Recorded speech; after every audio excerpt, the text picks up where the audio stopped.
Diretamente dos estúdios Suplay, mais um RC News com Júlio Balestrin, Fabrício Pacholotti e Hugo Abá.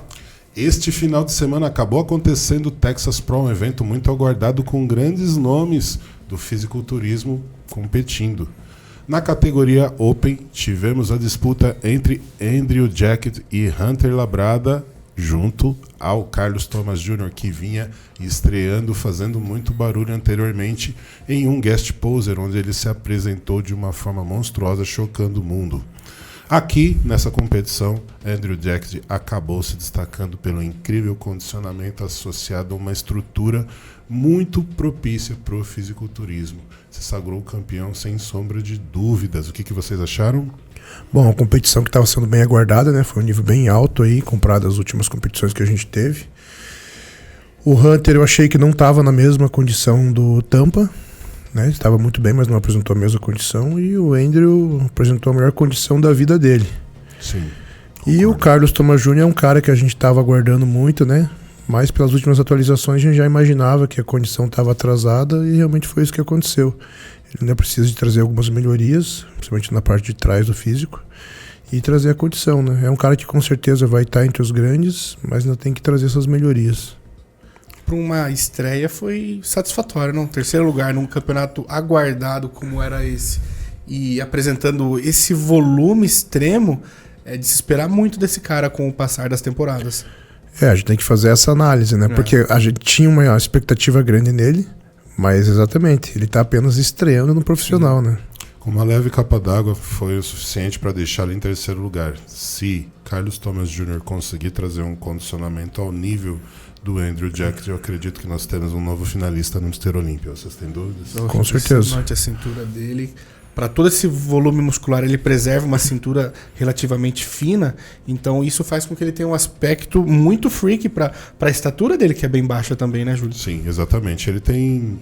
O Carlos Thomas Jr. tem o mesmo efeitual que aquele atleta William, como é que Akin Williams? Akin Williams, ele mesmo. Verdade. Akin Williams também trazia essa linha bem agressiva, com muito volume, mas pecava sempre em condição. Então, assim, espero que o Carlos consiga corrigir isso para os próximos eventos, mas mesmo assim não deixa de ser uma ótima estreia. Um problema do Akin era o dorsal, né? Que não Sim. acompanhava todo o volume que ele tinha de braço e pernas. Já o Carlos apresenta um dorsal Mais muito bom. desenvolvido. Que pode ser melhor ainda, mas já é algo satisfatório para proporção que ele vem atingindo. O Akin parecia que o dorsal da metade para baixo morria, né? E foi piorando ao longo dos anos. Piorando ao longo dos anos. Vamos ver então o que o Carlos Thomas pode construir nos próximos eventos. Já na categoria Classic Physique, nós tivemos um campeão aí que acabou surpreendendo, Jaehun Alright. Tá aí o Instagram do japonês fera demais, que apresentou aí uma condição extrema com pernas absurdamente desenvolvidas. O que vocês acharam dele? Bom, o cara quebrou toda a expectativa que tinha em cima do hype dos dois atletas lá, né? Do Robertinho. Eu chamo ele de Robertinho. E o Logan Frank, né, cara? Ele realmente impressionou. Pernas absurdas e se sagrou campeão. Já não sendo somente impressionante pelo condicionamento que ele apresentou, ele fez esse incrível agachamento e postou aí, a última postagem dele foi esse agachamento incrível com 300 quilos em ótima posição, profundidade, uma técnica muito bonita de se ver. Absurdo, cara. A hora que eu vi esse agacho... 300 quilos. Eu repeti o vídeo várias vezes, fui no perfil dele e falei, caraca, é o mesmo japa mesmo.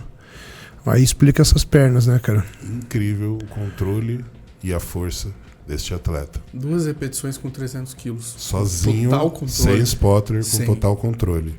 E foi realmente surpreendente a vitória, porque só se falava do Robert e do Logan. Sim. Nas prévias, após as prévias, só foi compartilhado fotos dos dois, Robert e Logan, comparativos, mas ele estava ali comendo pelas beiradas, ninguém falando nele. Mesmo depois underdog ali, ele fez um ótimo trabalho. Sem dúvida. Mesmo depois das prévias, os canais que comentavam sobre o campeonato falavam bem dele, mas não acredito que ele vai ganhar, né? A expectativa é muito grande no Logan e no Robertinho. E o cara foi lá e ganhou. Olha, se fosse por agachamento, provavelmente o Sebum perderia o título, porque este já agacha melhor do que ele. seguido por Robert Tim, que é o primeiro campeão Classic Physique, né? O primeiro show profissional. Tem uma história já de bagagem. Quem venceu foi esse atleta, Robert Tim, que vem tentando aí se consolidar entre os melhores atletas do mundo, mas sempre bateu na trave e não foi diferente dessa vez. Ele pareceu melhor, mais proporcional, as pernas melhores, que todo mundo sabe que ele tem um problema de desproporção entre tronco e membros inferiores, mas não foi o suficiente para poder superar o atleta japonês. Ele tem um tronco muito agressivo, né? Uma linha abdominal bonita, cintura amarrada, dorsal, bíceps com pico de bíceps, que é aquele formato que todo mundo gostaria de ter, né? É raro de ter. O dorsal incrível. Incrível, mas daí a perna não acompanha tanto. Sim, muito longo o atleta, né? Então, o que eu vi dele, ele estava treinando bem menos superior agora, né? Enfatizou bastante a parte inferior e conseguiu melhorar, mas ainda precisa, né? Equilibrar um pouco mais. Tem que continuar. É um atleta que tem talento.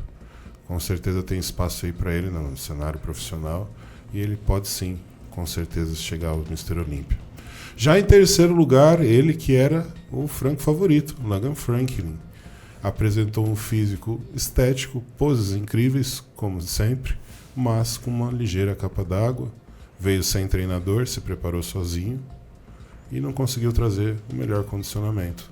Ficando em terceiro lugar aí. Falta mais dorsal para ele, né? Decepcionando muito aí a mídia e os fãs que aguardavam a melhor forma da vida.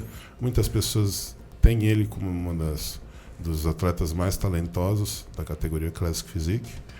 Eu não considero ele um dos mais talentosos, mas sim um dos melhores posadores, com certeza. As poses são lindas mesmo. Sim, ele tem um físico excelente. Isso não quer dizer que ele tenha um físico ruim, mas eu não acredito que ele tenha chances aí de ser um candidato ao título de Mr. Olímpia. E vale a pena a gente lembrar e ressaltar que ele é bem sucedido na troca de categoria, né? Sim. Tem muitos atletas que migram de categoria e não vão tão bem, mas ele já era um bom Men's Physique, e aí ele migrou para a Classic e vem fazendo talvez um trabalho melhor na Classic ainda, ou obtendo colocações mais altas do que ele tinha como Men's. Ele chegou a vencer alguns shows na Men's Physique? Ele chegou a competir? Acredito que sim, ele foi destaque também de Arnold Classic. Sim, mas acredito que a Classic Physique caiu melhor para ele porque ele consegue se expressar de uma maneira mais imponente do que na Men's Physique, né? Pelas poses, né? Sim, acho que ele sentia falta disso, Exato. de posar, de rotina de poses. Ele sempre foi um apreciador da rotina de poses. E aí acho que ele tá dando asas ao sonho dele agora na Classic. Exato. O problema dele é trazer a condição que falta, né? Ano passado ele estava classificado para o Mr. Olímpia. Tava lá. Eu vi ele na semana lá treinando com o Milos. Mas não competiu. E não competiu. Sim. Alguns problemas psicológicos também, já teve problema com depressão. Eu vi ele um dia antes do show, treinando na academia do hotel lá. Eu tava treinando lá e eu vi ele muito debilitado lá. Ele tava com um semblante assim de muito cansaço e até um pouco assim preocupado. Ele tava com uma cara bem tensa. Talvez não esteja no melhor dia. Sim. E resolveu não competir para não queimar cartucho. Aí não apareceu no dia do campeonato. Sim, faz sentido. Já na categoria 212, nós tivemos aí o mito, Keone Pearson, um dos melhores atletas na liga. Eu acredito que ele trouxe um condicionamento incrível, mas uma coisa pela primeira vez me preocupa na linha do Keone, que na minha opinião era a melhor linha do bodybuilding até essa diástase começar a tomar maior tamanho. Sim. Aumentou bastante, né? Aumentou bastante a diástase abdominal dele. Ele precisa tentar esconder isso com as poses, né? Isso não separou trouxe muito o controle ventre ideal e tirou um pouco daquela beleza, daquela estética imponente que o físico dele tinha. Obviamente, continua sendo um dos melhores físicos e mais imponentes da liga na questão construção. Ele tem um físico realmente muito proporcional, mas essa nova desproporção que apareceu no físico dele com relação à linha de cintura, com certeza compromete a estrutura do físico dele. Espero que para as próximas competições, acredito que ele não compita antes do Mr. Olímpia com esse título, ele consiga trazer mais controle abdominal e talvez um abdominal mais denso para tentar fazer com que essa diástase não tenha destaque como teve nessa competição. Finalmente ele conseguiu trazer a condição, né? Que era sempre o que faltava para ele. E ele com uma condição um pouquinho superior a essa, com certeza ele vai estar na briga lá pelo título, eu acredito. Sim, se tem um cara que tem condição de tirar o título do chão clarido, esse cara é Keone Pearson. E é outro exemplo de transição de categoria bem sucedida, né? Ele começou como Classic e agora está indo muito bem na 212. Muito potencial. Um dos maiores da liga, com certeza. Seguido por Noel Adame, em segundo lugar, trazendo um físico muito potente, com pernas incríveis. Um atleta que aparenta também sempre muita densidade muscular. Ele é cheio e volumoso o físico todo. Mas acho que no quesito harmonia ali, físico completo, ainda ele não atingiu essa total simetria e harmonia de cima a baixo. Mas é um cara potente, físico bruto. Algumas poses não têm um grande destaque, como essa pose de expansão de dorsal. Sim. São poses que acabaram desvalorizando o físico dele por algumas desproporções.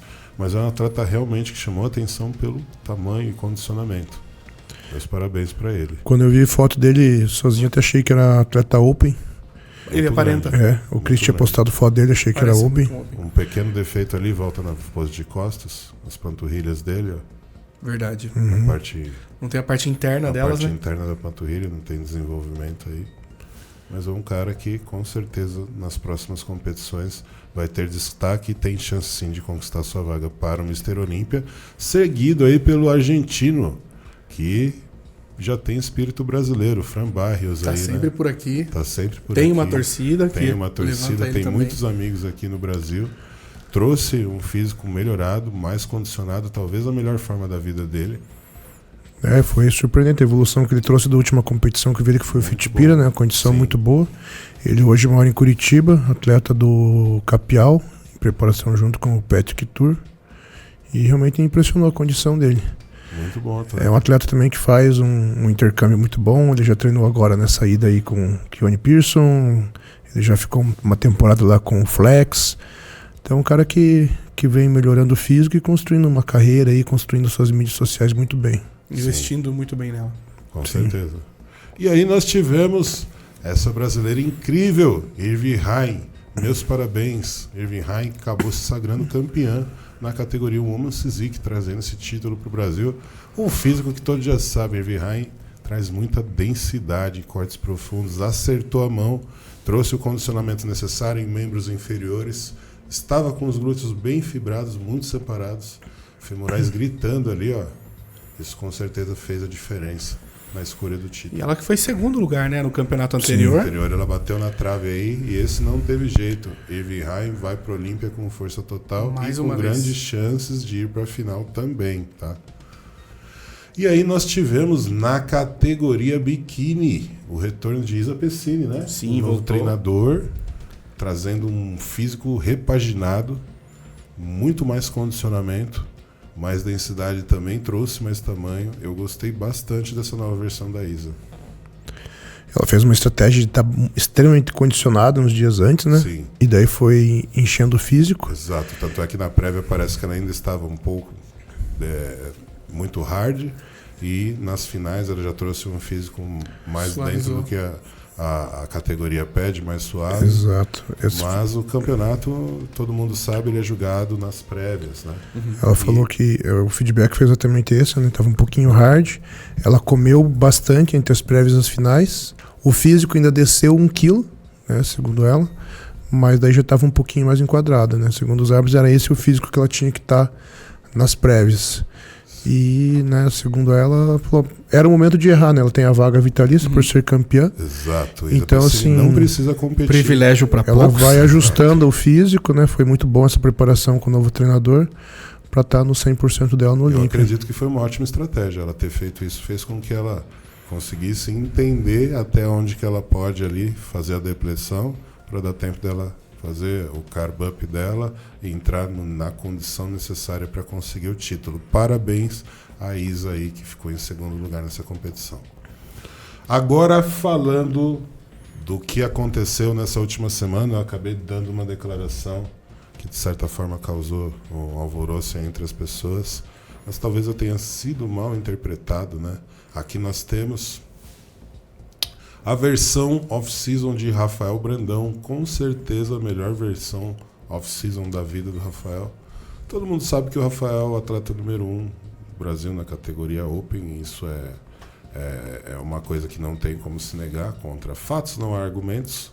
Então o Rafael é o cara que trouxe mais resultado de todos os atletas aí que vem competindo no cenário profissional. É o atleta mais promissor e que tem mais reconhecimento. O único atleta que conseguiu ficar entre o top 10 Mr. Olímpia brasileiro de todos os tempos. Apenas isso. Então o Rafael Brandão fez o seu off aí, mudando de treinador e está apresentando um físico cada vez melhor, mais denso, com uma separação bem grande, bem evidente aí. E eu acredito que o Rafael Brandão realmente está no caminho certo agora. Ele precisa manter essa linha de trabalho por um longo tempo para poder trazer mais volume, que é o que ele precisa para poder estar entre os melhores do mundo. Estou falando dos top 5.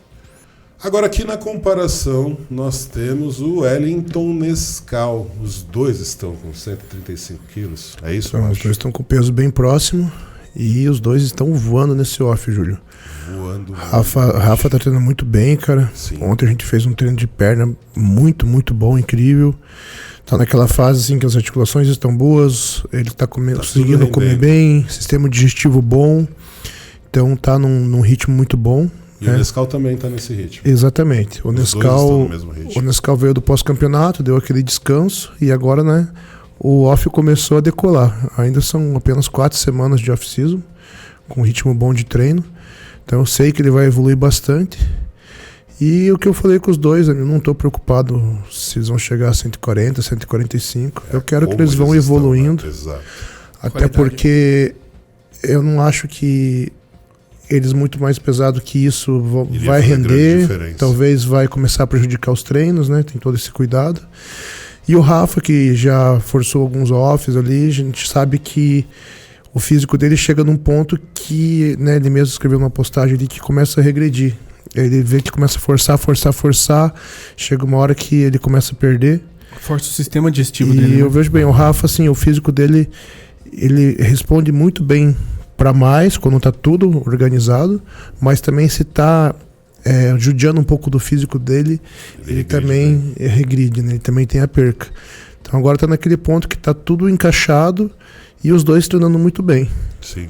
Então eu tô bastante ansioso para ver a próxima versão, né, cara? Exato. A declaração que eu dei foi que eu afirmei que o Nescau vinha fazendo o off-season mais consistente dos atletas brasileiros. E por que eu afirmei isso? Porque eu sei que o Nescau começou o seu off recentemente, há menos tempo que o Rafael Brandão, e conseguiu um resultado muito satisfatório dentro desse período.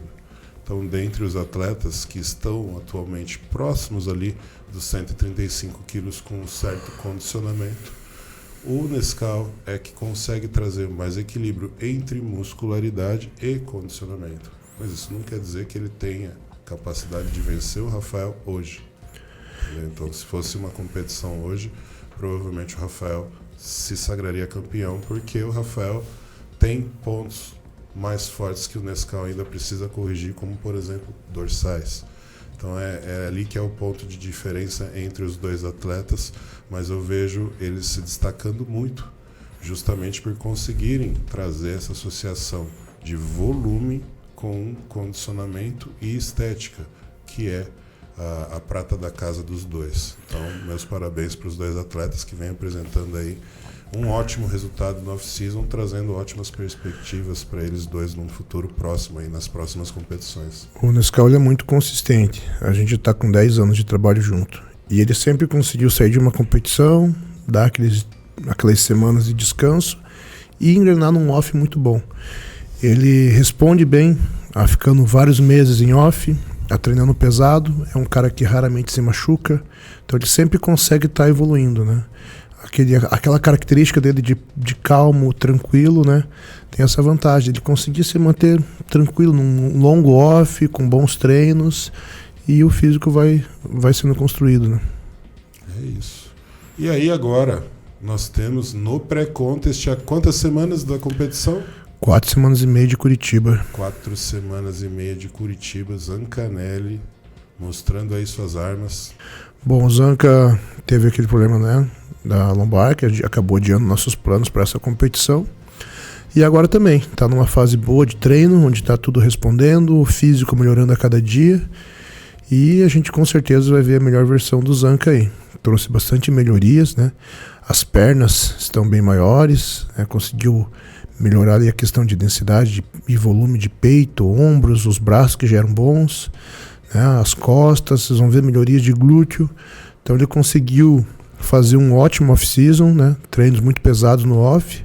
Tivemos essa pequena pausa ali que adiou os planos, mas agora o físico está respondendo e com certeza a gente vai conseguir mostrar o que ele construiu no off-season. Esse duplo bíceps costa dele tá impressionante, hein? Tá impressionante, mas o que eu queria afirmar aqui para vocês é que vai ser uma disputa muito dura. Gabriel Zancanelli enfrentará Fábio Júnior e PH Clássico, que também está sendo treinado por você e vem trazendo atualizações incríveis. O PH ele começou comigo, a gente tinha bastante tempo para essa competição e a gente apostou na condição, né? Que na minha opinião é sempre o que faltou um pouco pro PH. Ele tem que trazer ainda melhorias em alguns pontos, mas hoje com a estrutura física que ele já tem, se a gente conseguir uma boa condição, é um cara que pode incomodar muito. Ele tem uma linha muito boa e ele pode adicionar muito peso. Ele já está praticamente no peso de competição. E você não precisa se preocupar em fazer nenhuma estratégia visando o peso apenas. Não, é o atleta que a gente pensa no físico, né? No que é melhor pro físico dele, não me preocupa o peso. Isso dá uma margem de muita valia para ele poder construir a vitória dele em cima, talvez, desse ponto. Mas o jogo não é favorável para ele, porque quanto maior, mais alto o cara é, mais difícil, porque ele tem uma estrutura maior para preencher. Então, uma tarefa dura aí para o PH e pode ser que ele se dê bem nessa competição de acordo com as atualizações dele. E para encerrar aqui o nosso jornal de hoje, nós temos agora uma parte destinada aos naturais. Nós tivemos aqui o atleta Ícaro Lermen, atleta natural e vegano, agachando aqui, rompendo barreiras, 230 quilos na barra, um bom agachamento limpo, né? Com a ajuda ali de um spotter, sempre na contenção, para evitar qualquer acidente, isso é muito importante. Observem ali que ele vem usando o cavalete, e também é uma medida de segurança que todos deveriam colocar, principalmente se forem agachar de forma livre. Evita muito acidente isso, né, Júlio? Evita muito acidente, com certeza. E o Ícaro está ali, fazendo esse agachamento somente usando a faixa de joelho bem amarrado, mas não está nem usando cinto, né? Isso mostra margem para mais progressão ainda. Mais progressão ainda, mas levando em consideração que o Ícaro é um fisiculturista. Então, exato. 230 quilos é uma boa carga, levando em consideração o número de repetições que ele faz e o tipo de treinamento dele, que é voltado para hipertrofia. Se o Ícaro fosse fazer um trabalho voltado para powerlifting, a história seria outra. E aí eu trouxe aqui um atleta de destaque, que é o Davi Cardoso.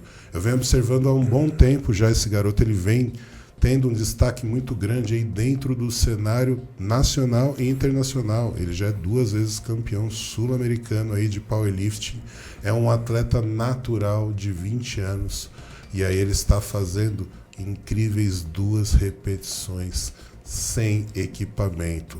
Esse macacão que ele está usando, Hugo, não é o macacão que traciona. Não, me parece ser um singlet, que é uma vestimenta. Ele tem o formato do macaquinho de força, mas ele é de tecido normal. Não é um tecido. O macaquinho de força, ele é muito mais rígido, ele faz você ter um efeito mola similar ao da faixa de joelho. A faixa de joelho proporciona o movimento elástico ali na articulação do joelho e o macaquinho faz a força elástica no quadril. Então, quando você está utilizando faixa de joelho e o macaquinho de força, você fica com ainda mais força elástica no corpo todo para suportar grandes cargas. Então aí, se ele fez 320 2 vezes, se tivesse com faixa de joelho super apertada e o macaquinho de força, certamente ele passaria ali 350. 350 vai fácil, né? Vai fácil. Força impressionante, muito talento nesse garoto aí, que está seguindo os passos para se tornar talvez o melhor do mundo um impressionante. Dia. E aqui eu trouxe também um vídeo do atual melhor do mundo, que tem 24 anos e também passa por exame antidoping, tá? Então, tecnicamente, nós temos aí, Mega Gorila, que é o nome dele é Jesus, por sinal. Ele fazendo agachamento aí com 470 quilos. Jesus tem a força. Um absurdo a força dele. Realmente tem a força. Olha o terra, cara. Parece que um papel que ele tá tirando do chão. Terra dele de 410 quilos e o supino com 272,5 kg. No total ele passa de 1.152,5, somando os três melhores levantamentos. Já é considerado um super-humano quem rompe a barreira Quem das passa 1.000 dos libras. 1.000 é impressionante. Isso até pouco tempo atrás era raro de se ver. Era um ou outro no Mundial que fazia isso. E o cara tá com 24 anos já fazendo isso e passando 100 quilos e 52 a mais. É muito jovem, né, cara? Impressionante a força e o talento desse cara para poder estar executando essas cargas. E o que a gente pode desejar aqui, estávamos falando, né, Hugo e Pacho, é que esse esporte realmente poderia se enquadrar como um esporte olímpico. Seria lindo de ver. Exato. Cara, a gente vem vendo que tá tendo um pouco mais de visualizações, Sim, né? graças às O redes powerlift sociais. de volta, as redes sociais estão de olho, a galera Funcionando. se preocupando com treinos básicos, né? Então é legal ver o powerlift ganhando força de volta, e se tivesse nas Olimpíadas, isso é incrível, né? Amém, que um dia chegue lá, porque tem tudo para ser, assim como o levantamento olímpico é lindo de se ver nas Olimpíadas, eu acho que o powerlifting também seria. E arrastar uma multidão de gente para assistir, e eu acredito até que muitos levantadores olímpicos existe a possibilidade de migrar de categoria para o powerlifting, porque Com muitos certeza. levantadores agacham pra caramba, fazem terra pra caramba, supino pra caramba, mas não usam essas armas porque não tá na categoria deles, que é só os 2 levantamentos olímpicos. Tá aí, então. Essas são as notícias da semana. Espero que vocês tenham curtido. Não deixe de se inscrever no nosso canal e ativar as notificações.